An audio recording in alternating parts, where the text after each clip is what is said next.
కూటమి ప్రభుత్వం వచ్చి 11 నెలలు అవుతుంది కదా. ప్రభుత్వం పనితీరు పథకాల విషయానికి వస్తే మీరేమంటారు? పథకాలకు వచ్చేసరికి గవర్నమెంట్ వచ్చే పథకాలు తీసి పక్కన పెట్టండి. కార్యకర్త అనేవాడికి పనిచేసిన వాడికి న్యాయం అనేది లేదు. ఇప్పుడు ఈ కూటమి ప్రభుత్వంలోనే కార్యకర్త అనేవాడు జెండాలు మోయటం వరకు వాడికి ఎటువంటి మేలు చూకూరటం అనేది జరగట్లా. స్ట్రైట్ ఫార్వర్డ్ ఐటీడీపీ ఆర్ఎస్ నేను కార్యకర్తలకు భరోసా ఇవ్వాలంటారా? అది వాళ్ళు చెప్పుకుంటానే సరిపోతుంది. నాయకులు కార్యకర్త దగ్గరికి వచ్చేసరికి అవన్నీ పనిచేయట్లేదు. కూటమి టీడీపీ ప్రభుత్వం అంటేనే కార్యకర్తలకి వెన్నంటి నడిపించేది. అలాంటిది మీరు భరోసా లేదంటారు? లేదు, భరోసా లేదు. గతంలో ఎలా ఉండేది? 14 ఆ టైంలో టీడీపీ గతంలో అయినా అప్పుడు నాకు అంత అవగాహన లేదు. పెద్దవాళ్ళు చెబుతూ ఉంటారు టీడీపీలో అనేది కార్యకర్తలకి సరిగ్గా పట్టించుకోరు అని అనేవాళ్ళు. అయినా కానీ మేము టీడీపీలోనే కొనసాగుతున్నాను నేను ఇప్పుడు కూడా. కానీ ఇప్పుడు తెలిసింది మనకి కార్యకర్త అనేది జెండా మోయటం వరకేనా, ఏదన్నా మనకు అవసరం వస్తే మనకి ఉపయోగపడదు అని. ఈ కార్యకర్తలనే కాపాడుకునే దాన్ని బట్టే ఉండిద్ది టీడీపీ గవర్నమెంట్ అనేది. ఈ కార్యకర్తలను ఇప్పుడు ఇంతమందిలాగా మబ్బి పెట్టి మళ్ళీ అదే ప్రాసెస్లో మళ్ళీ ఇప్పుడు నడిచింది అనుకో, ఈసారి 10 ఏళ్ళు రాదు. జగన్మోహన్ రెడ్డి అనపోయినా కానీ జగన్మోహన్ రెడ్డి వస్తాడు ముఖ్యమంత్రిగా. కార్యకర్తలు మెయిన్. కార్యకర్త లేకపోతే నీకు నాయకులు నుంచి వస్తారు, ఎమ్మెల్యేల నుంచి వస్తారు, ముఖ్యమంత్రుల నుంచి వస్తారు. కార్యకర్తనే మెయింటైన్ చేయాలిగా. కార్యకర్త అనేవాడికి ఏముంది? భరోసా ఏముంది? భరోసా లేదుగా. మనకి అమరావతి పూర్తి చేస్తామని సీఎం గారు అంటున్నమాట, మీరేమంటారు? అమరావతి కడితేనే మంచిది కదా, హ్యాపీ దాని విషయంలో. అమరావతి కనుక పూర్తి అయితే యువతకు కానివ్వండి, ప్రజలకు కానివ్వండి ఎలా ఉండబోతుంది? బాగానే ఉంటుంది. అప్పుడు లైఫ్ బాగానే ఉంటుంది. సీఎం గారు కూడా అదే అంటున్నారు. ఈ అమరావతి కనుక పూర్తి అయితే మన పిల్లలు ఇక్కడే ఉద్యోగాలు వస్తాయి, బయట దేశాలకు వెళ్లకుండా ఇక్కడే పనులు చేసుకుంటారని చెప్పేసి. మంచిదే కదా ఇది. ఓకే, పవన్ కళ్యాణ్ గారిది పనితీరు కానీ ఆహారశైలి కానీ ఎలా ఉందంటారు? పవన్ కళ్యాణ్ గారి గారు బాగానే ఉంది, 100%. ఎలా ఉందన్న మాట తీరు, వ్యవహార శైలి ఎలా ఉంది? బాగానే మాట్లాడుతున్నారు. అన్న మాట ప్రకారం బాగానే పనులు చేపిస్తున్నారు. ముఖ్యంగా పల్లెల్లో గ్రామాల్లోకి వెళ్తున్నారు, రోడ్ల సమస్యలు తీరుస్తున్నారు. అవును, అధికారంలో వచ్చిన పాపం ఆయన అన్న మాట ప్రకారం ప్రజల దగ్గరికి వెళ్తున్నాడు. నెల పెన్షన్లు ఇవ్వడానికి పెన్షన్లు ఇంటి దగ్గరికి వెళ్ళి పెన్షన్లు వేస్తున్నారు. నిన్న కాక మొన్న అరకులో కూడా వాళ్ళ బాబుకి బాగా పోయినా కానీ వెళ్ళకుండానే అన్న మాట ప్రకారం ఆ కార్యక్రమం కంప్లీట్ చేసుకొని తర్వాత ఏ ఊరు సింగపూర్ వెళ్ళారు. పవన్ కళ్యాణ్ గారు గెలిచారు. పవన్ కళ్యాణ్ మాట తీరు కానీ వ్యవహార శైలి కానీ ఎలా ఉంది? పవన్ కళ్యాణ్ ఇప్పుడిప్పుడే రాజకీయ ఆర్గేటం చేశారు. ఆయన ఎక్కడా కూడా ప్రారంభంలో కొన్ని సినిమా డైలాగులతో అలా ప్రసంగాలు ఉన్నప్పటికీ కూడా ఆయన ఇప్పుడున్న రాజకీయ ప్రసంగాల్లో చాలా వరకు మార్పు వచ్చింది. తర్వాత ఆయన ప్రభుత్వంలో కూడా కీలక పాత్ర వహించి కూటమి ప్రభుత్వ అభివృద్ధితో పాటు ప్రజలకి అన్ని రకాలుగా అండగా జనసేన నాయకులు కూడా వాళ్ళ ప్రవర్తన బాగుంది. ముఖ్యంగా చూసుకుంటే పవన్ కళ్యాణ్ గారు పల్లెల్లోకి గ్రామాల్లోకి వెళ్తున్నారు, రోడ్డు సమస్యలు తీరుస్తున్నారు. గతంలో లేని రోడ్లు కూడా వేయిస్తున్నారు. ఎలా అనిపిస్తుంది? చాలా గ్రామాల్లో ప్రజలు హర్ష వ్యతిరేకాలు చేయటం జరిగింది. చాలా పల్లెల్లో పంచాయతీరాజ్ మంత్రిగా గ్రామాల్లో రోడ్ల అభివృద్ధి పాటు పంచాయతీలకి ఆర్థిక పుష్టి ఉండాలని బాగా తపన పడుతున్నటువంటి మంత్రుల్లో పంచాయతీరాజ్ మంత్రి శాఖ నిర్వహిస్తున్నటువంటి పవన్ కళ్యాణ్ గారు చాలా ఉత్సాహత చూపిస్తూ పల్లెల్ని గ్రామాలని అభివృద్ధి పదంలో నడిపించడానికి తన వంతు సాయశక్తిలా కృషి చేస్తున్నారు. ఓకే, పవన్ కళ్యాణ్ గారిని జగన్మోహన్ రెడ్డి గారు మన ప్రెస్ మీట్లో మాట్లాడుతూ కార్పొరేటర్కి ఎక్కువ ఎమ్మెల్యేకి తక్కువ అంటూ కూడా వ్యాఖ్యలు చేశారు. వ్యాఖ్యలు ఎలా జరుగుతుంది?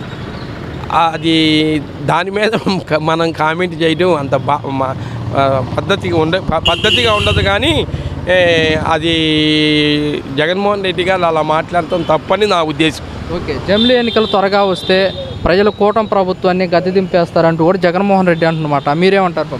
లేదు, జమిలీ ఎలక్షన్లు మంచివే, కానీ ఇప్పుడు ఉన్న పరిస్థితుల్లో అన్ని రాష్ట్రాలకి ఎన్నికలు ఒక్కొక్క రాష్ట్రానికి వస్తున్నాయి కాబట్టి జమిలీ ఎన్నికల మీద కేంద్ర ప్రభుత్వం నిర్ణయం బాగా కసరత్తు చేసి తీసుకోవాలన్నది నా ఉద్దేశం. జమిలీ ఎలక్షన్లకి కూటమి ప్రభుత్వానికి సంబంధం లేదు.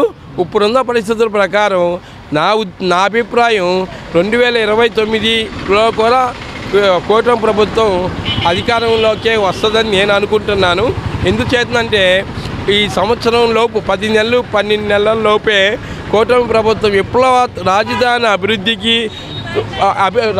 అభివృద్ధితో పాటు పోలవరం మీద కేంద్ర ప్రభుత్వం పోలవరానికి ఎక్కువ నిధులను కేటాయిస్తూ పోలవరం తక్కువ టైములో జాతికి అంకితం చేయాలని మోడీ ప్రభుత్వం చాలా ఆశాభావాన్ని వ్యక్తం చేస్తుంది.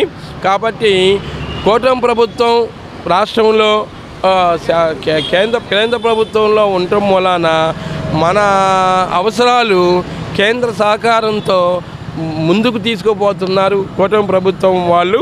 కాబట్టి నా ఉద్దేశం భవిష్యత్తులో కూటమి ప్రభుత్వం అధికారంలోకి ఇంకో 5 ఏళ్ళు వస్తుందని నా ఉద్దేశం. దానికి కూటమి ప్రభుత్వం బాగానే ఉంది, కానీ పథకాలు ఇస్తానన్నీ ఇంకా ఇవ్వాల. కొన్ని అమలు చేశారు, కొన్ని ఇంకా అమలు అవ్వాల్సినవి ఉన్నాయి. ఇప్పుడు పథకాలు ఇంప్లిమెంట్ చేసేది గ్యాప్ అనేది వస్తుంది కదా, ప్రజలకి ఏమన్నా వ్యతిరేకత ఏమన్నా వచ్చే అవకాశం ఉంటుంది అంటారా? రావచ్చు, రాకపోవచ్చు. ఇస్తే అందరు మంచి అంటారు, ఈ లేదనుకో వ్యతిరేకత వచ్చింది.